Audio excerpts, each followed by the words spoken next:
This is the double slit experiment. Scientists thought that when they shot electrons out of an electron beam gun, the electrons would behave as particles and only appear on the optical screen directly behind the two slits. Instead, scientists found that the particles behaved as waves and showed up at many spots on the optical screen. Scientists redid the experiment, this time placing a camera before the wall with two slits to see what caused the curious behavior of the particles. They found that electrons acted as particles and appeared on the optical screens directly behind the two slits. So what causes this behavior? This question has got a lot of physicians thinking. One scientist named Hugh Everett came up with the many worlds theory in 1957. At first, this theory was laughable. Later on, it was recognized because the theory explained the strange behavior of electrons, while staying consistent with the math of quantum mechanics.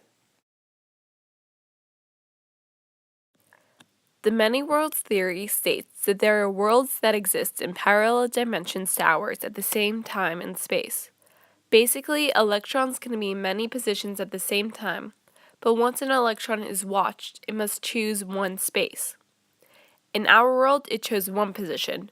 In another world, a different position. In another world, an even different position. So, for each outcome of a measurement, an entirely separate universe is created with a different outcome.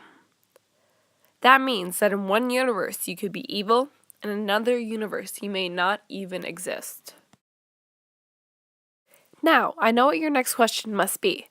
How can electrons be in different positions at the same time? A good theory to help explain this phenomenon is called Schrödinger's cat theorem. Schrödinger's cat explains the concept of superposition. Schrödinger put a cat in a box with a chemical that had a 50% chance of killing the cat.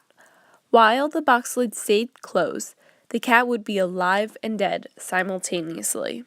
You would only know if the cat was either alive or dead if you opened the lid and saw the cat. So electrons can only be seen in one position as if they are looked upon, like Schrödinger's cat. If they are not being observed, they can be in many positions at the same time. The many worlds interpretation is just one of many theorems trying to explain the behavior of subatomic particles.